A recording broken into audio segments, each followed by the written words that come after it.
Hello అండి. అమర హృదయం నవల 5వ భాగానికి స్వాగతం అండి. చదువుతున్నది లక్ష్మి. ఈ నవల వినంగానే నచ్చితే ఒక లైక్ చేయండి. ఇక కథలోకి వెళితే,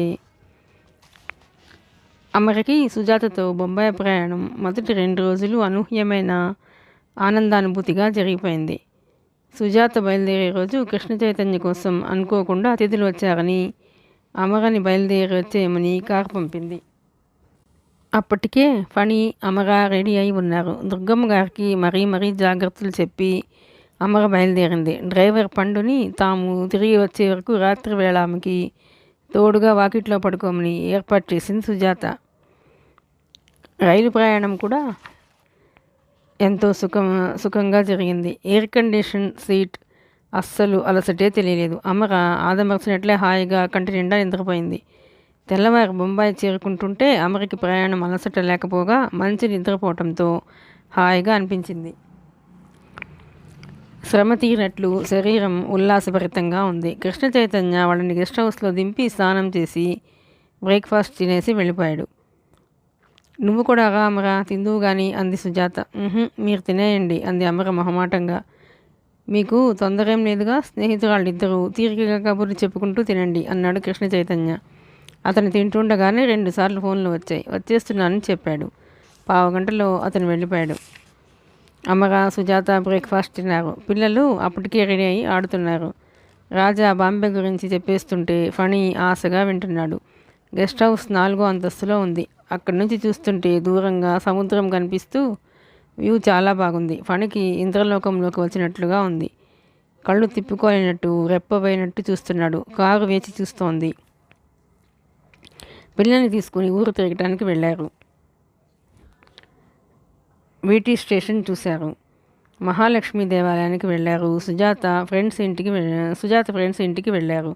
హోటల్లో లంచ్ చేసి బిర్లా ప్లానిటోరియంకు వెళ్ళారు. సాయంత్రం బీచ్కు వెళ్ళారు. పిల్లలిద్దరూ ఇసుకలో పిల్లి మొగ్గలు వేస్తూ కేరింతలు కొడుతున్నారు. గెస్ట్ హౌస్కి తిరిగి వస్తుంటే సుజాత అమర చెయ్యి అందుకుని, అమరా, నీకు గుర్తుందా, మనం పెద్ద అయిన తర్వాత పక్క ఇళ్లలోనే కాపురాలు ఉండాలని, ఒకే కుటుంబంలా ఒకరికొకరు తోడుగా ఉండాలని, దేశమంతా తిరిగి చూడాలని అనుకునేవాళ్ళం.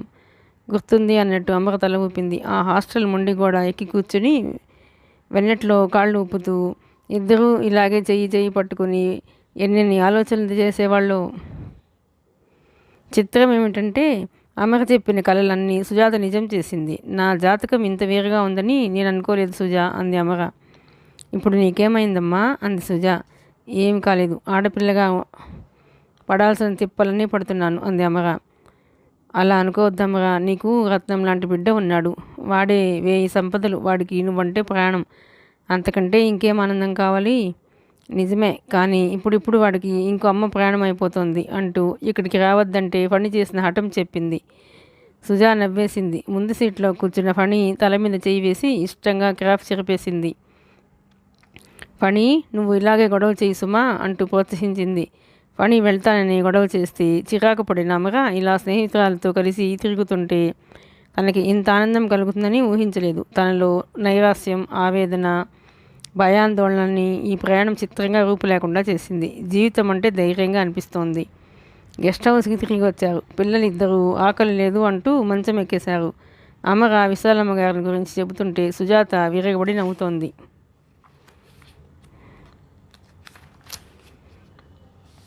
కృష్ణ చైతన్య తిరిగి వచ్చాడు. ఏమిటి సుజా అంత నవ్వేస్తున్నావు? ఆ ఆనందం ఏమిటో నాకు కూడా చెప్పు అన్నాడు కాస్త టై కూడా తీసుకుంటూ. ఫణి, రా నిద్రపోదువు కానీ అమర పిలిచింది. ఫణి అయిష్టంగా ఆ పక్క మీద నుంచి లేచి వచ్చాడు. అమర తనకి ఇచ్చిన బెడ్రూమ్లోకి వచ్చి ఫణిని పడుకోబెట్టింది. తను వెళ్ళి స్నానం చేసి వచ్చింది. తనకి కూడా అస్సలు ఆకలి లేదు. సుజాత కృష్ణ చైతన్యకి భోజనం పెడుతూ విశాలమ్మ గారితో తన మూలంగా అమరకి వచ్చిన బాధను చెప్పి నవ్వుతోంది.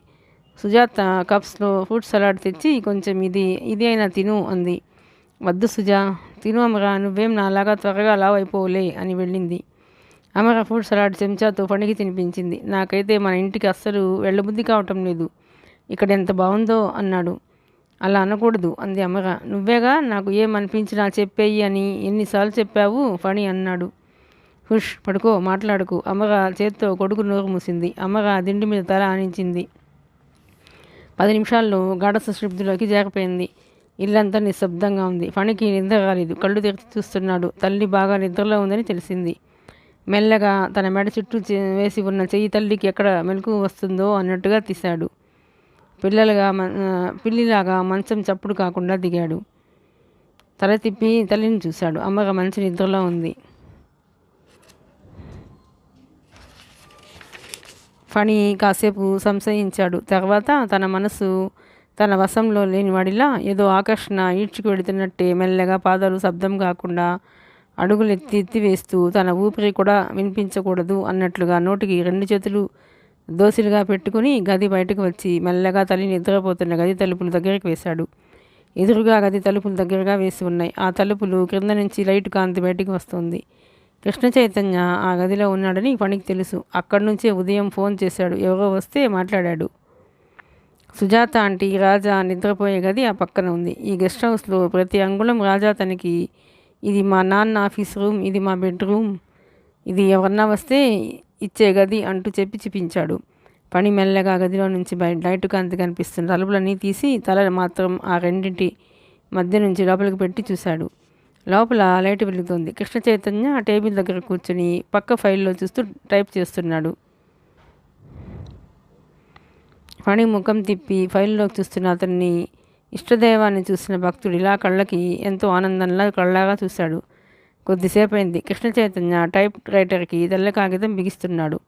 అతను ఆలోచనగా ఆ ఫైల్లో కాగితాలనే శ్రద్ధగా అత్యధికంగా చూస్తున్నాడు. అంకుల్, నేను రావచ్చునా? తన గొంతు వినితి తల్లి ఎక్కడ వచ్చి మెడ పట్టుకుంటుందో అని భయపడిన వాడిలా రహస్యంగా గొంతు లేవకుండా గట్టిగానే అడిగాడు. కాగితాలు తదేకంగా చూస్తున్న కృష్ణ చైతన్య ఉలికి పడినట్లుగా తలెత్తి గుమ్మం వైపు చూశాడు. తలుపుల మధ్య నుంచి ఫణి తల మాత్రమే లోపలికి కనిపిస్తోంది. హలో ఫణి, ఏమిటి? అడిగాడు. నేను లోపలికి రావచ్చునా? మళ్ళా రహస్యంగా అడిగాడు. రా, ఏం నిద్ర రాలేదా నీకు? ఫణి లోపలికి వచ్చి జాగ్రత్తగా తలుపులు మూశాడు. రాజా కూడా మేలుకున్నాడా? కృష్ణ చైతన్య అడిగాడు. అన్నట్టు తల తిప్పాడు. నీకు ఎందుకు నిద్ర రాలేదు మరి? కాగితం బిగిస్తూ అన్నాడు. తెలీదు మరి, కూర్చో అన్నాడు కృష్ణ చైతన్య. ఫణి సంతోషంగా కృష్ణ చైతన్య టేబుల్కి ఎదురుగా కుర్చీలో కూర్చున్నాడు. కృష్ణ చైతన్య మళ్ళా టైప్ చేయడంలో లీనమైపోయాడు. చాలా ముఖ్యమైన విషయంలా జాగ్రత్తగా మళ్ళా ఒకసారి శ్రద్ధగా చదివి మరీ టైప్ చేస్తున్నాడు. ఇంకో కాగితం టైప్ చేయటం పూర్తయింది. మరొకటి బిగించడానికి కాగితం తీసుకోవడానికి తల తిప్పేసరికి ఫణి టేబుల్ మీద మోచేయి ఆనించి అరచేతుల్లో ముఖం దించుకుని రెప్ప వాల్చకుండా కృష్ణ చైతన్యనే చూస్తున్నాడు. ఏమిటి? అన్నాడు కృష్ణ చైతన్య. ఫణి మాట్లాడలేదు. నిద్రపోవా? పోను అన్నట్టు తల అడ్డంగా తిప్పాడు. సరే పోనీలే, నాకు తోడు కూర్చో. ఇక్కడెక్కడైనా మంచినీళ్ళు ఉన్నాయా? కృష్ణ చైతన్య చుట్టూ చూశాడు. అతనికి దాహం వేస్తోంది. ఫణి కుర్చీలో నుంచి దిగి పరిగెత్తాడు. అక్కడ టేబుల్ మీద ఉన్న ఐస్ వాటర్ జగ్లో నుంచి నీళ్లు గాజు గ్లాసులో పోసి షర్ట్తో గ్లాస్ అడుగున తడి లేకుండా తుడి చేసి చేతుల్లో పట్టుకుని తెచ్చి అందించాడు. ఆ పని ఎంతో శ్రద్ధగా భక్తిగా చేస్తున్న సేవలా ఉంది. కృష్ణ చైతన్య గ్లాస్ తీసుకుని తాగి తిరిగి వచ్చాడు. ఫణి వెళ్ళి గ్లాస్ పెట్టి వచ్చాడు. కృష్ణ చైతన్య కాగితాలు సర్దుతున్నాడు. అంకుల్ ఆగిపోయాడు. ఏమిటి? అడిగాడు. నాకు ఫణి ఆగిపోయాడు. నీకు ఏమిటి చెప్పు? ఏమైనా కావాలా అన్నట్టు అడిగాడు. అంకుల్, మీరు నాకు నాన్న ఎందుకు అవ్వలేదు? రాజాకే ఎందుకు అయ్యారు? ఫణి గొంతు ఆర్తిగా అడిగాడు. కాగితాలు సర్దుతున్న కృష్ణ చైతన్య చేతులు ఆగిపోయాయి. అతను మెల్లగా ముఖం కాగితాల మీద నుంచి ఫణి వైపు తిప్పాడు. ఫణి అతని చేయి గట్టిగా 2 చేతులతో పట్టుకున్నాడు. వాదిస్తున్నట్టుగా, అర్థిస్తున్నట్టుగా, బ్రతిమాలుతున్నట్లుగా. అంకుల్, మీరు నాకు డాడీగా ఉంటానని మా అమ్మకి చెప్పండి అంకుల్, ప్లీజ్ ప్లీజ్ అంకుల్, మీరు నాకు డాడీగా ఉంటే బాగుంటుంది. నాకు మీ దగ్గరికి వెళదానంటే అమ్మ ఎప్పుడూ వద్దు వద్దు అంటుంది. మీరు నాకు డాడీ అయిపోతే అమ్మ ఇంకా ఏం చేయలేదుగా అంకుల్, ప్లీజ్. ఫణి కళ్ళల్లో నిండిన నీళ్లు బుగ్గల మీదకి చేరినాయి. కృష్ణ చైతన్య నిశ్చేష్టుడైనట్టు చూస్తున్నాడు. ఆ పసి హృదయంలో నుంచి ఆ మాటలు ఆక్రందనగా చీల్చుకొచ్చినట్లుగా ఉన్నాయి. అతను ఫణి ముఖంలో కనిపించిన భావాలకి తనకి తెలియకుండానే అప్రయత్నంగా ఫణి భుజాల చుట్టూ చేయి వేశాడు. అంతే, మరుక్షణంలో ఫణి అతని ఛాతీకి కరచుకుపోయినట్టే ఒదిగిపోయాడు. అంకుల్, మీరు నాకు డాడీ ఎందుకు కాలేదు? రాజాకి ఎందుకు అయ్యారు? నేను మీతోనే ఉంటాను అంకుల్, డాడీ అని పిలుస్తాను అంకుల్. నాకెంత బాగుంటుందో. నేను అల్లరి చెయ్యను, అస్సలు చెయ్యను అంకుల్, ప్లీజ్. కృష్ణ చైతన్య ఫణి తలని మరింత దగ్గర కదుముకున్నాడు. ఈ పసిమాటలు అతని ఆంతర్యపు పొరల్లో ఎక్కడో అట్టడుగున నిద్రపుచ్చేసిన బాల్యపు విషాదాన్ని గేలం వేసి లాగినట్టు పైకి తీసుకువస్తున్నాయి. డాడీ ప్లీజ్ వెళ్ళొద్దు డాడీ, మమ్మల్ని వదిలి వెళ్ళొద్దు, అల్లరి చేయను, నీతోనే ఉంటాను. కృష్ణ చైతన్య కళ్ళల్లోకి నీళ్ళు వచ్చేసినాయి. ఒక్క నిమిషం ఫణి అతను ఒకరినొకరు వదలలేనట్టు అలా ఉండిపోయారు. ఎన్నో ఏళ్ల క్రిందటి విషాదం మళ్ళా ఫణి రూపంలో, ఫణి మాటల్లో తనను చూస్తున్నాడు. తనే ఫణిగా, తను తన తండ్రిగా అనిపిస్తున్నారు. Please daddy. ఆనాటి తన ఆక్రందనకి ప్రతిరూపంలా ఉంది ఫణి గొంతు. ఒక్క నిమిషం అయిన తర్వాత కృష్ణ చైతన్య తనని తాను సంభాళించుకుని ఫణిని వదిలేశాడు. ఫణి కృష్ణ చైతన్య నుండి విడివడి వేరవటానికి ఇష్టమైనట్లు సాగుతున్నాడు. అతని ఛాతీకి ఇంకా ఇంకా అంటుకుపోతున్నాడు. కృష్ణ చైతన్య ఫణిని బలవంతంగా విడదీసి చేతులతో ఎత్తి ఎదురుగా టేబుల్ మీద కూర్చోబెట్టాడు. ఫణి ముఖం సిగ్గుతో, భయంతో గడ్డం గుండెలకి ఆనేట్టు వంగిపోయింది. క్రాఫ్ కెరటంలా ముందుకు పడి అతని ముఖం కనిపించకుండా కప్పేసింది. కృష్ణ చైతన్య క్షణం సేపు ఫణిని చూశాడు. ఫణి భయపడుతున్నట్లు, ఏడుస్తున్నట్లు భుజాలు చిన్నగా కంపిస్తున్నాయి. కృష్ణ చైతన్యకి జాలేసింది. చెత్త కెరటంలా పడిన ఫణి క్రాఫ్ని సరిచేసి పైకి తోశాడు.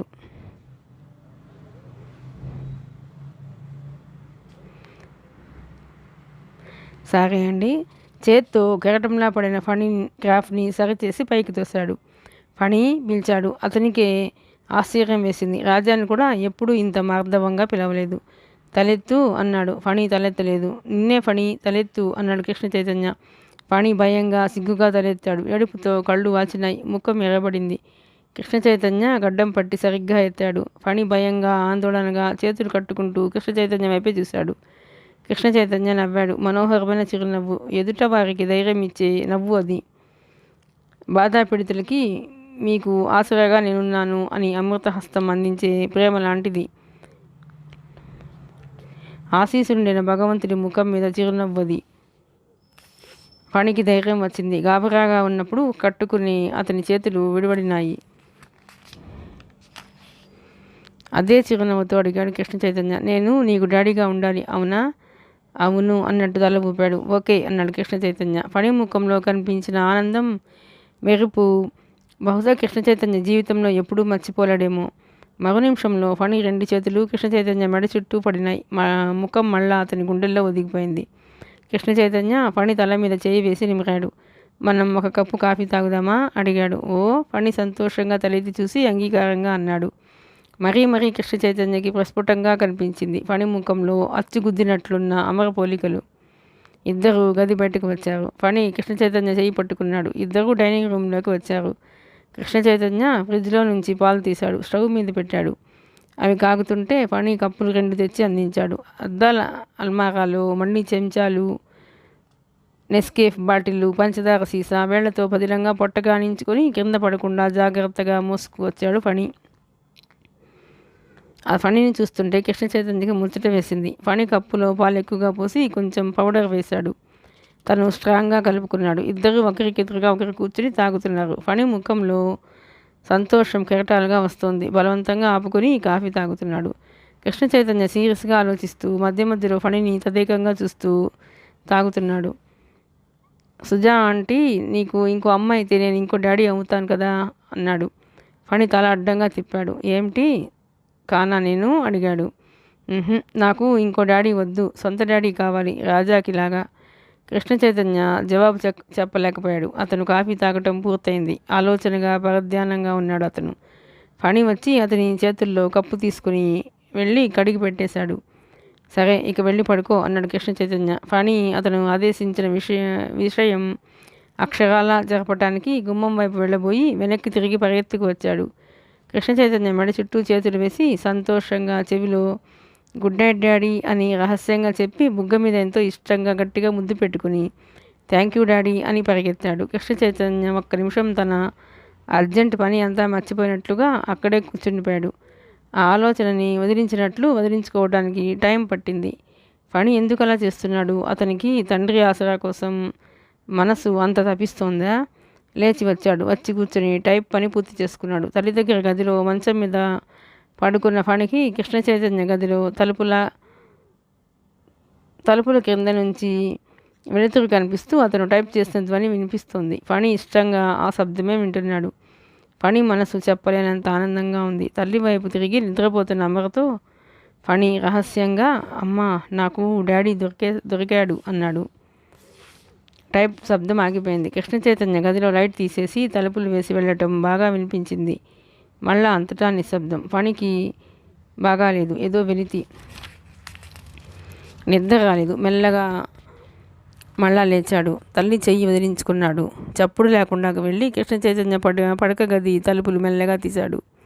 గదిలో బెడ్లైట్ కాంతి కనిపిస్తోంది. నాకు చీకటి అంటే భయం, అందుకని డాడీ లైట్ ఉంచుతారు అని చెప్పాడు రాజా. గదిలో మంచం మీద రాజా చుట్టూ చెయ్యి వేసి కృష్ణ చైతన్య నిద్రపోతున్నాడు. అతను మంచి నిద్రలో ఉన్నాడు. అందుకే తలుపు కిర్రున శబ్దమైనా లేవలేదు. పని మెల్లగా అడుగు వేసుకుంటూ లోపలికి వచ్చాడు. కృష్ణ చైతన్యకి ఇటువైపు ఖాళీగా ఉన్న చోటులో మంచం ఎక్కి పడుకున్నాడు. నిద్రలో ఇటు తిరిగిన కృష్ణ చైతన్య రాజా అన్నట్లే ఫణి నడుము చుట్టూ చెయ్యి వేశాడు. ఫణికి సంతోషంగా అనిపించింది. ముఖం ఆనందంతో సంబరంగా అయింది. ఆ చెయ్యి దీపపు కాంతిలో ఎంతో బాగుంది.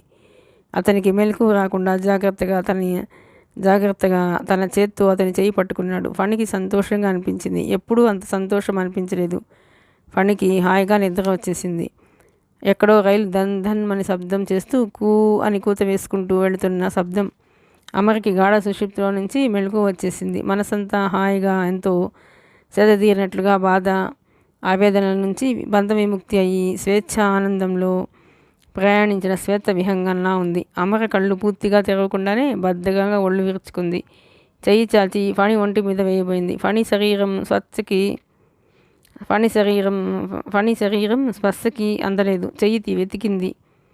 అమర పూర్తిగా కళ్ళు తెరిచి చూసింది. ఫణి మంచం మీద లేదు. అమర లేచి కూర్చుంది. ఫణి అప్పుడే లేచినట్లున్నాడు. అమర పెదవులు చిరుదరహాసంతో విరుస్తున్నాయి. వాడి ఆరాటం అలాంటిది. హఠం చేసి మొత్తానికి ఈ బొంబాయి ప్రయాణం సాధించాడు. వాడింత పట్టుపట్టకపోతే తను వచ్చేది కాదు. కానీ ఈ రావటంలో తనకి కూడా మేలు జరిగింది. మానసికంగా శారీరకంగా కాస్త తేరుకుంది. ఏమిటో ఆ డబ్బు బాధలు, ఆ ఇబ్బందులు ఇప్పుడు అంత భూతంలా భయపెట్టడం లేదు. ఏదో శక్తి తెలియని ధైర్యం మనసుకి ఈ ప్రయాణం ఇంజెక్ట్ చేసినట్లుగా ఉంది. అందుకేనేమో చాలా దుఃఖం ఉన్న, బాధలో ఉన్న గాలి మార్పు కోసం ఎటైనా 4 రోజులు వెళ్ళి రావాలి అని మన పెద్దవాళ్ళు అంటారు. డైనింగ్ హాల్లో శబ్దం, కప్పుల ధ్వని వినిపిస్తోంది. సుజాత లేచినట్లుంది. అమర లేచి వచ్చింది. సుజాత పాలకు వస్తుంది. లేచేసావా అమర? నేను చప్పున కాఫీ చేసి తెచ్చి నేను లేపి బెడ్ కాఫీ ఇవ్వాలని అనుకున్నాను సుమా అంది. అలాంటి అలవాట్లు లేవు. కావాలనుకున్నా అవవు. అమర వెళ్ళి ముఖం కడుక్కొని వచ్చింది. పిల్లలేరి అంది. వాళ్ళు ఇంకా లేవలేదు అంది సుజాత. ఫణి లేచేశాడు అంది అమర. లేవలేదు, ఒళ్ళు తెలియనట్టు నిద్రపోతున్నాడు. నిన్న బాగా తిరిగారుగా అంది. ఫణి నా మంచం మీద లేడుగా, నేను చూపిస్తాను రా. సుజాత అమర్ చేయి పట్టుకుని తీసుకువెళ్ళింది. కృష్ణ చైతన్య పడక గది తలుపులు దగ్గరగా వేసి ఉన్న వాటిని మెల్లగా కొద్దిగా తోసింది. చూడమన్నట్లు అమర్కి చూపించింది.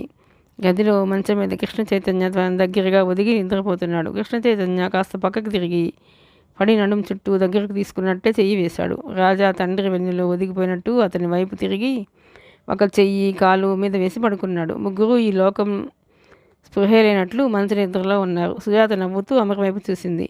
కానీ అమర ముఖంలో నవ్వే లేదు. ఆ దృశ్యం ఆమెని చాలా కలవరపరిచినట్టు అశాంతిగా అయింది. వేదనామయంగా మారింది. 10 నిమిషాల క్రితం లేవగానే ఆమె పొందిన హాయి నామరూపాలు లేకుండా పోయింది. ఫణి లేపటానికి వెళుతున్న అమరని సుజాత చప్పున చేయి పట్టి వెనక్కి లాగింది. హుష్ అని శబ్దం చేయవద్దు అన్నట్టు నోటి మీద వివరించుకుని అంది. పదిలంగా చప్పుడు కానియకుండా సుతారంగా తలుపుల దగ్గరికి లాగేసింది. అమరని చేయి పట్టుకుని అక్కడి నుంచి డైనింగ్ హాల్లోకి లాక్కు వచ్చింది. కుర్చీలో కూలేసి వెళ్ళి కాఫీ తెచ్చి ఇచ్చింది. సుజాత కాఫీ తాగుతూ ఈరోజు చూడాల్సిన ప్రదేశాలు, ప్రోగ్రామ్ని చెబుతోంది. రేపు ఆయన ఫ్రీ అవుతారు. ఎలిఫెంటా కేవ్స్ చూడటానికి తీసుకువెళ్తానని అన్నారు. ఈరోజు మధ్యాహ్నం ఒక ఫ్రెండ్ ఇంట్లో తప్పనిసరిగా వెళ్ళాలి అంటూ ఏకరువు పెడుతూ చెబుతోంది. అమర పరధ్యాసగా ఆలోచిస్తున్నట్లు కాఫీ కప్పు మాట కూడా మర్చిపోయి అలాగే చూస్తోంది. కాఫీ చల్లారిపోతుంది, తాగు అమర అంటూ హెచ్చరించింది. అమర ఉలికిపాటుగా కప్పు చేతుల్లోకి తీసుకుంది. సుజాత ఫణి అలా కృష్ణ చైతన్య దగ్గర పడుకోవటం చూసి సంతోషపడుతోంది తప్ప చిరాకు పట్టడం లేదు. ఇది అమరకి ఇంకాస్త జటిల సమస్య అయింది. సుజాత బాధపడినా కోపగించుకున్నా తన పని చాలా సులభమయ్యేది. అది కూడా లేదు. ఫణి తన దగ్గర నుంచి ఎప్పుడు వెళ్ళి అతని దగ్గర పడుకున్నాడో. అమరకి ఆ దృశ్యం చిరాకుగా ఉంది. ఫణి చూపించిన ఆ అతి చనువు విసుగ్గా ఉంది. ఫణి వాళ్ళకి న్యూసెన్స్ అయిపోతున్నాడు అనే ఆవేదన కలగసాగింది. కృష్ణ చైతన్య లేచాడు. పిల్లలు కూడా లేచారు. అమర లేచి తన గదిలోకి వచ్చేసింది. పిల్లలు కబుర్లు నవ్వులు. ఫణి లేచి అరగంట అయినా తల్లిని ఎత్తుకోవటం లేదు. కృష్ణ చైతన్య, రాజా, ఫణి జాగింగ్కి వెళ్ళారు. అమర కిటికీ దగ్గర నుంచి చూస్తోంది. ఫణి సంతోషంగా కృష్ణ చైతన్య, రాజాలతో కలిసి జాగింగ్ చేస్తున్నాడు. వాడికి అసలు అమ్మ అనే విషయం గుర్తులేనంత ఆనందంగా ఉంది. అమరకి ఇది విషయం మింగినంత బాధగా ఉంది. ఫణి తనది ఒక ప్రపంచం.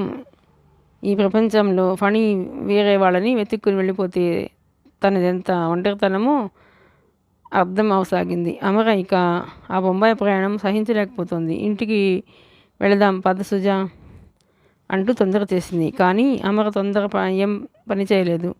కృష్ణ చైతన్య మర్నాడు అందరినీ ఎలిఫెంటా గుహలు చూడటానికి తీసుకువెళ్ళాడు.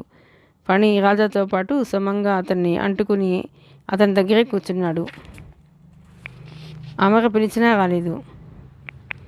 కృష్ణ చైతన్య కూడా పిల్లాడిని నిరుత్సాహపరచడం లేదు. రాజాతో సమంగా ఫణిని అడిగిన ప్రశ్నలకి కూడా జవాబు చెబుతున్నాడు.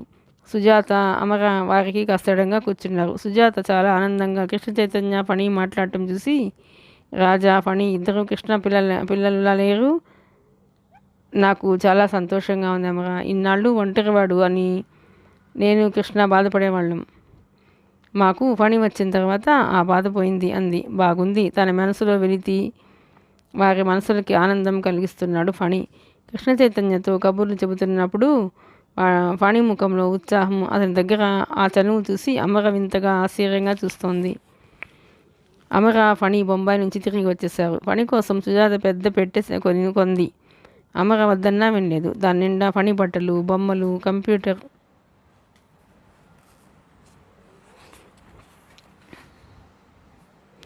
కంప్యూటర్ చెస్ లాంటి మేధస్సును పదును పెట్టి రకరకాల ఆట వస్తువులున్నాయి. అది ప్రత్యేక లోకం అంది. మాటి మాటికి చేస్తున్న పని వదిలి పరిగెత్తుకొచ్చి ఆ పెట్టె తెరిచి అందులో వస్తువులు చూసుకుంటాడు. ఆనందపడతాడు. ఉత్సాహంగా అమ్మా అను, నానమ్మ అను పిలిచి ఆ వస్తువుల ప్రత్యేకత గురించి అపురూపమైన సంగతులు వర్ణించి ఎదుటివారు వింటున్నారా లేదా అని కూడా గమనించకుండా చెప్పేస్తాడు. అమర బొంబాయి నుంచి వచ్చినప్పటి నుంచి చాలా సీరియస్గా ఉంది. ఫణి విషయం కొరకరాని సమస్యగా పరిణామం చెందబోతోందని బాగా అర్థమైంది. అది మొక్కల్లోనే తుంచకపోతే తను వంచలేనంత మానుగా ఎదిగి తనకి అందకుండా పోతుందని స్పష్టంగా తెలిసింది. ఫణి బొంబాయి నుంచి రాగానే పాలు తేవటానికి వెళ్ళమంటే విసుక్కున్నాడు, నసిగాడు, ఏడ్చాడు, కాళ్ళు బాదుకున్నాడు. నోరు మూసుకు వెళ్ళు కఠినంగా అంది అమర. ఏదో ఊరి నుంచి వచ్చాడుగా, కాస్త మారం చేస్తున్నాడు. కసరకుండా చెప్పవే అమరా అంది దుర్గమ్మ. అత్తయ్య, నేనేం చేస్తున్నానో నాకు బాగా తెలుసు. నువ్వు మధ్యలో కల్పించుకోవద్దు అంది నిర్మోహమాటంగా. వచ్చిన 4వ రోజున సుజాత, రాజా ఇద్దరూ వచ్చారు. అమరా, పిల్లల ఎగ్జిబిషన్ ఉంది, వెళదాం, వస్తావా అంది. రాను సుజా అంది అమర సూటిగా, ఖచ్చితంగా. అమర జవాబు చెప్పిన తీరుకి సుజాత తెల్లబోయినట్టుగా చూసింది. ఫణి, రాజా పెట్టె తెరిచి బొమ్మలు చూసుకుంటూ కబుర్లు చెప్పుకుంటున్నారు. అమర సుజాతకి చెప్పింది, ఇప్పుడే కాదు ఇంకెప్పుడు రాను, నువ్వు అడగవద్దు. అంతేకాదు, దయ ఉంచి నన్ను రమ్మని కానీ ఫణిని పంపమని కానీ నువ్వు అస్సలు కబురు చేయవద్దు. నువ్వు కూడా మా ఇంటికి రావద్దు. అమర, సుజాత ఆశ్చర్యంగా మంచం మీద నుంచి లేచింది. సుజా, నీ స్నేహాన్ని, నీ ఆత్మీయతని నేను కాదని అనటం లేదు. జాగ్రత్త పడుతున్నాను. మా పరిస్థితులు బాగాలేవు. నువ్వు మంచి మనసుతో నన్ను ఆదుకోవాలని ఎంత తాపత్రయపడుతున్నావో నాకు బాగా అర్థమైంది. కానీ సుజా, మాది దరిద్రమే. ఈ దరిద్రంలో నుంచి అదృష్టం బాగుంటే బయటపడతాం, లేకపోతే ఆనందంగా అనుభవిస్తాను. సుజా నిర్మోహమాటంగా చెబుతున్నాను. అమర చేతులు జోడించింది. ఫణిని మాత్రం నేను ఎవరితోనూ షేర్ చేసుకోలేను. చివరికి ఆప్తమిత్రురాలివి నీతో అయినా సరే, ఈ ప్రపంచంలో నాకున్నది వాడు ఒకే ఒక వ్యక్తి. వాడిని ఎవరికీ ఇవ్వలేను. సుజాత ముఖం ఎర్రబడింది. బాగా ఆవేశం వచ్చింది. నీకేమైనా పిచ్చా? ఫణిని నీకు దూరం చేయటమా? వాడి చదువు, జీవితం సుఖంగా గడవాలని తాపత్రయపడుతున్నానే తప్ప వద్దు, మా గురించి నువ్వు ఏ తాపత్రయం పడవద్దు, మా గురించి మర్చిపో ప్లీజ్. నువ్వు ఈ విషయంలో ఏమి అనుకున్నా నేను లెక్క చేయను. అమర కఠినంగా, గట్టిగా, ఖచ్చితంగా, నిర్మోహమాటంగా అనేసింది. నువ్వు నన్ను ఎందుకింత అవమానం చేస్తున్నావు? సుజాత కూడా గట్టిగా అడిగింది. ఫణిని దక్కించుకోవాలంటే ఇంతకంటే గత్యంతరం లేదు. ఈ క్షణం నుంచి నువ్వు మా ఇంటికి రావద్దు. షటప్ అరిచింది సుజాత. అమర జవాబు చెప్పలేదు. బొమ్మను చూస్తూ నవ్వుతూ కబుర్ని చెప్పుకుంటున్న ఫణి, రాజా ఇద్దరూ వీళ్ళ కేకలకి ఆట మానేసి బిత్తరపోయినట్టు చూస్తున్నారు. మంచంలో పడుకున్న దుర్గమ్మ లేచి కూర్చుంది. అమరా, నువ్వేం మాట్లాడుతున్నావో, ఎవరితో మాట్లాడుతున్నావో తెలుసా? నువ్వు నోరు మూసుకో అత్తయ్య. రాజా గబాల లేచి వచ్చి తల్లి నడుము చుట్టూ చేతులు వేసి అమర వైపు తల తిప్పి చూస్తున్నాడు. అమర, నువ్వు నువ్వు ఇలా అవమానిస్తావని నేను కల్లో కూడా అనుకోలేదే. నీ మనసు ఇంత చిన్నదని, నన్ను నన్ను ఇట్లా అపార్థం చేసుకుంటావని అనుకోలేదే. నేను గతిలేక పిల్లలు కరవి మీ ఇంటికి వచ్చాననుకుంటున్నావా? సుజాత ముఖం ఎర్రబడింది. ఆయాసం వస్తోంది. ఊపిరి గబగబా పిలుస్తోంది. అమరికి బాధ కలిగినా నిగ్రహించుకుంది. మాటి మాటికి అమర కళ్ళ ముందు కృష్ణ చైతన్య పక్కలో అతన్ని ఆనుకుని పడుకున్న ఫణి, ఉదయం వేళ అతనితో జాగింగ్ చేస్తూ ఈ లోకమే మర్చిపోయిన ఫణి కళ్ళెదురుగా ఆ దృశ్యాలు చెరిపివేయనట్టు ఆమె మనసు వెంటాడుతున్నాయి.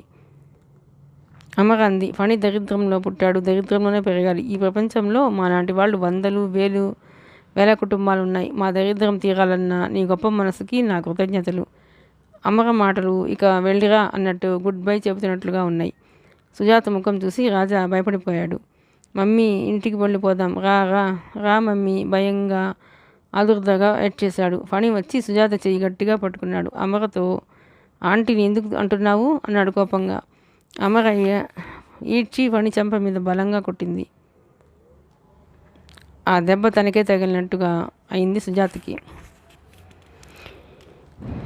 పసివాడి మీద ఎందుకు అక్కసు తీర్చుకుంటావు? నన్ను కొట్టలేక వాడిని కొట్టావు నువ్వు. సుజాత రాజాని తీసుకుని గిరుక్కుని తిరిగి వెళ్ళిపోయింది. క్షణంలో కారు వెళ్ళిపోయిన శబ్దమైంది. నువ్వు చెడ్డదానివి, రాక్షసివి, దయ్యానివి. ఆంటీ నాకు ఇన్ని బొమ్మలు ఇచ్చింది, నువ్వేమో కొట్టావు. ఫణి బిగ్గరగా అరుస్తూ ఏడుస్తూ వీధిలోకి పారిపోయాడు. అమర మంచం మీద కూలబడింది. బొంబాయి నుంచి వచ్చినప్పటి నుంచి మరిగిపోతున్న రక్తం ఇప్పుడు చల్లబడి శాంతించింది. తను కోరుకున్నది జరిగింది. సుజాత బాధపడినా పర్వాలేదు. ఫణి వాళ్ళకి ఎంత న్యూసెన్స్గా మారుతున్నాడో సుజాతకి అర్థం కావటం లేదు. ఆ విషయం తనకి తెలుస్తోంది. భగవంతుడు మొహాన్ రాసిన గీతని చెరిపివేసి కొత్త గీత వ్రాయాలని సుజాత ప్రయత్నం చేస్తోంది. అది జరగదని తనకు తెలుసు. అందుకే సుజాతతో సంబంధం నిర్దయగా, నిరాపేక్షగా, మనోవిహీనంగా ఆ అనుబంధాన్ని కత్తిరించి పారేసింది. అమరికి తెలుసు తను సరైన పనే చేశాను అని. అందులో పశ్చాత్తాపం లేదు, దుఃఖం లేదు. కానీ ఒక మహాభయంకరమైన ఒంటరితనం ఉంది. సుజాత వచ్చిన తర్వాత పారిపోయిన ఒంటరితనం వికృతపు నవ్వుతో విజేతల వికట్టాటహాసం చేస్తూ మళ్ళీ ఆమె జీవితంని ఆక్రమించుకుంటోంది. కానీ ఈ శాపం తనకి తప్పదు కాబోలు. సుజాతకి తెలియటం లేదు. తను సుజాతకి దూరంగా ఉండడం కాదు, ఫణిని కృష్ణ చైతన్యం నుంచి బలంగా యువతలికి లాగి దూరంగా పారిపోవడానికి చేస్తున్న ప్రయత్నం ఇది. అమర కళ్ళ ముందు అదే దృశ్యం. కృష్ణ చైతన్య పక్కలో అతని దగ్గరగా ఒదిగి పడుకున్న ఫణి అతనితో కలిసి జాగింగ్ చేస్తూ ఆనందం కోసం ఈ సర్వప్రపంచం చివరికి తనని కూడా కాలితో తన్నేయగలడేమో అన్నట్లున్న ఫణి. అమరకి సుజాత గుర్తుకు వస్తే గుండెలు పిండినట్లు అవుతోంది. ఇంటికి వెళ్ళేంత వరకు సరిగ్గా ఉందా, లేక దోవలోనే కారులోనే సుజాత సుస్థి పడిందా, నొప్పితో గిలగిల్లాడుతోందా? అమర మునిపంటితో పెదవి నొక్కి పట్టింది. వాడెక్కడికి వెళ్ళాడో చూడవేం అమరా అంది దుర్గమ్మ. ఫణి ఇంట్లోంచి వెళితే వచ్చే వరకు ఆవిడ ప్రాణం కొట్టుకుంటుంది. నీవు డాక్టర్కైనా చూపించుకో, ఈ మధ్య మరీ ఒళ్ళు తెలియకుండా మాట్లాడిస్తున్నావు అంది ఆవిడ సణుగుతున్నట్లుగా. అమర ఫణిని వెతకటం కోసం లేచింది. అమర అనుకున్నట్లుగా ఫణి ఆంజనేయ స్వామి దేవాలయంలో ఏడుస్తూ కూర్చొని లేడు. అమర పిండి మర దగ్గర వెతికింది. పక్కింటి పిండి గారింట్లో చూసింది. విశాలమ్మ గారిని అడిగింది. ఎక్కడా లేడు. చీకటి పడింది. రాత్రి 9 గంటలు కావస్తుంది. అమర బోసు ఇల్లు వెతుక్కుంటూ వచ్చింది. బోస్, ఫణి వచ్చాడా? రాలేదమ్మా అన్నాడు. మధ్యాహ్నం అనగా ఇంట్లోంచి వెళ్ళాడు. ఇంటికి రాలేదు. నాకు కనిపించలేదమ్మా అన్నాడు. అమర, బోసు ఇద్దరూ కలిసి వెతికారు. ఫణి జాడలేదు. దుర్గమ్మకు ఏడుపు వచ్చేసింది. నేను మొత్తుకుంటూనే ఉన్నాను. ఎక్కడికి పోయాడో బిడ్డ అంది. అమ్మకి గుండెల్లో చీకట్లు ముసురుకొని వస్తున్నట్లుగా ఉంది. పాపిష్టిదాన్ని, ఎన్నడూ ఒంటి మీద చిన్న దెబ్బ వేయని దాన్ని చెంప అదిరిపోయేలా కొట్టాను. అమ్మకి బాధతో ఏడుపు కూడా రావడం లేదు. ఫణి ఫణి కళ్ళల్లో ఒత్తులు వేసి వెలిగించినట్టే చూస్తోంది. పార్కులో గుడిలో మళ్ళా వెళ్ళి చూసి వచ్చారు. ఎక్కడా లేదు. ఒకవేళ సుజాత దగ్గరికి వెళ్ళాడా? ఫోన్ చెయ్యాలా? ఏ ముఖం పెట్టుకుని వాకిట్లోనే అమ్మగా దుర్గమ్మ కూర్చుని ఉన్నారు.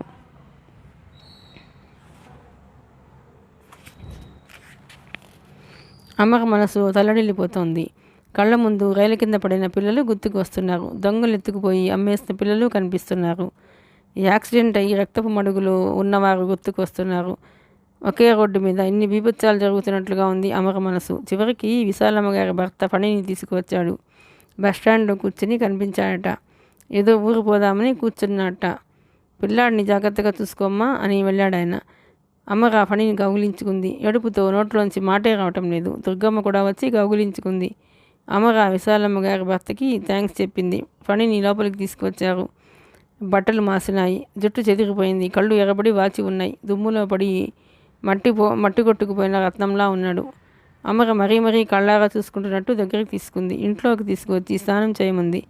పని స్నానానికి వెళితే దుర్గమ్మ అమ్మగని దగ్గరికి పిలిచి రహస్యంగా వాడిని ఇప్పుడేం అనకు అంది. అమ్మగ అలాగే నట్టు తల ఊపింది. ఆమె కొడుక్కి అన్నం పెట్టింది. పని అసలు మాట్లాడటం లేదు. ఎక్కడికి వెళ్ళావు నాన్న అంది ఆప్యాయంగా. ఆంటీ దగ్గరకు అన్నాడు.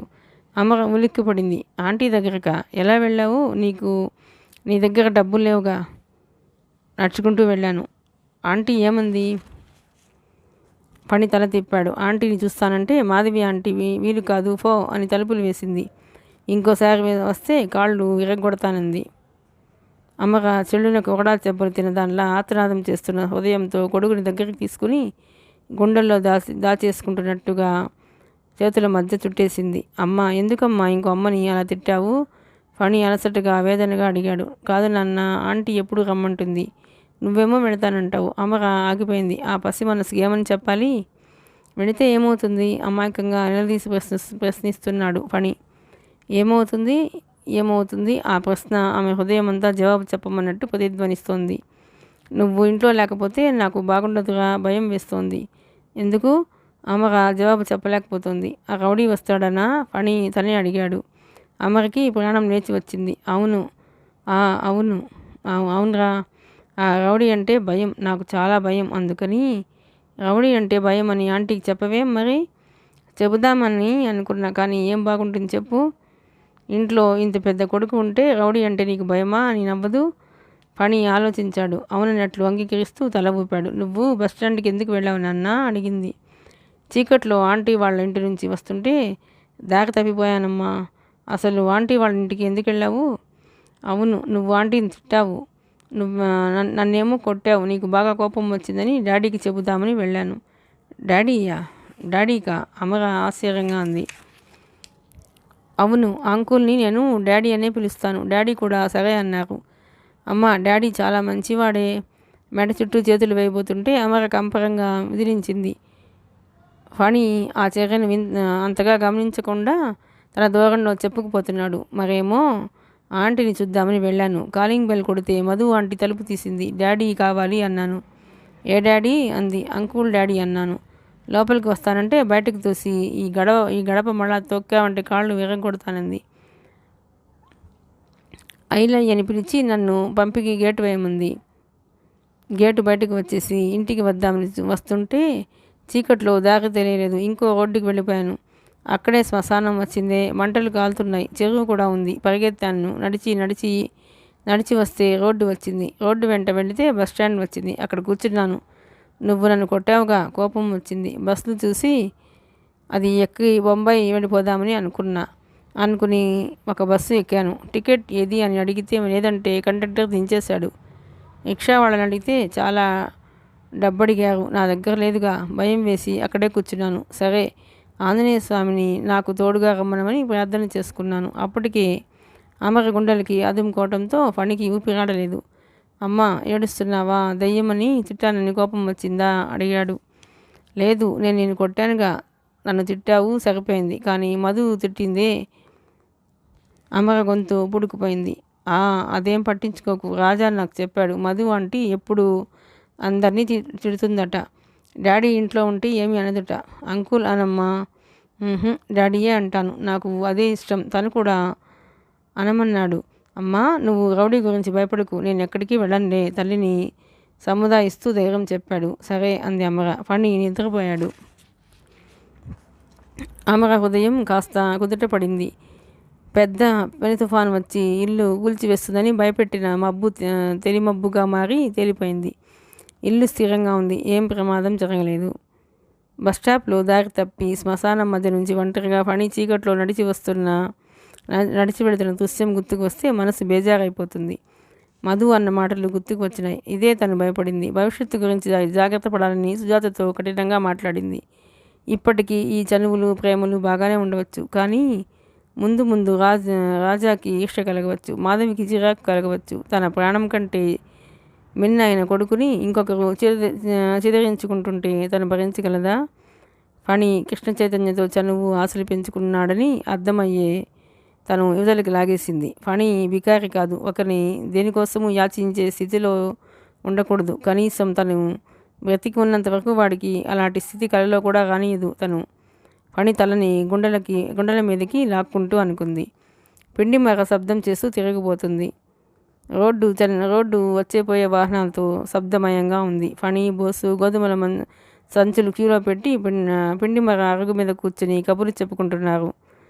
అక్కడికి విశాలమ్మ, జానకమ్మ కూడా పిండి పట్టించడానికి వచ్చారు. ఫణి ఉత్సాహంగా బోసుకి వసపెట్టేలా చెప్పేస్తున్నాడు. బొంబాయి ఎంత బాగుంటుందో, మా డాడీ, నేను, రాజా పొద్దుటే జాగింగ్కి వెళ్ళేవాళ్ళం. మరే మా డాడీ మమ్మల్ని ఎలిఫెంటా గుహలకి తీసుకువెళ్ళారు. అబ్బా, ఎంత బాగున్నాయో. బోటులో వెళుతుంటే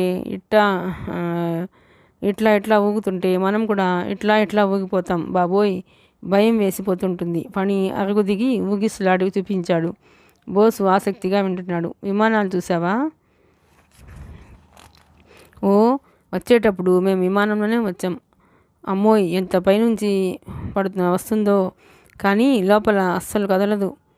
వాళ్ళు మనకి కాఫీలు ఇస్తారు. డాడీ నాకు విమానం ఎలా వెళుతుందో చెప్పారు. కళ్ళు పెద్దవి చేసి పెద్ద గొప్ప సంగతిలా చెప్పాడు. ఫణి గొంతులో డాడీ అని సగర్వంగా చెప్పటంలో కృష్ణానదిలా ఆనందం పరవళ్ళు తొక్కుతుంది. ఇదివరకు ఎవరైనా చెబుతుంటే శ్రోతలా ఉండిపోయేవాడు. ఇప్పుడు ఆ అదృష్టం తనకి దక్కిన సగర్వ ఆనంద ధీమా అది. జానకమ్మని విశాలమ్మ విను అన్నట్టు చేతి మీద గీకింది. ఆవిడే ఫణిని పలకరించింది. ఫణి, నీకు ఆ డాడీ ఎవరా అంది. రాజా నాన్న లేడు, ఆయన నీకు డాడీయా? ఆయన నాకు కూడా డాడీయే. మా డాడీ నాకు ఎన్ని బొమ్మలు కొనిపెట్టాడో. డాడీ నాకు చదరంగ మాట కూడా నేర్పారు. మీ అమ్మ కూడా వచ్చిందా? ఏ ఊరుగా మీరు వెళ్ళింది? బొంబాయి. ఎవరెవరు వెళ్ళారు? ఆరా తీసింది. నేను, మా అమ్మ, మా డాడీ, మా సుజా ఆంటీ. ఆమెను నేను ఎంతో అమ్మ అని పిలుస్తానులే. విశాలమ్మ జానకమ్మ చేతి మీద మళ్ళా విను అన్నట్టు గీచింది. మా రాజా ఆవిడని నువ్వు ఇంకో అమ్మ అంటావా? విశాలమ్మ దీర్ఘం తీస్తూ బుగ్గన చెయ్యి ఆనించుకొని అడిగింది. ఎవరన్నారా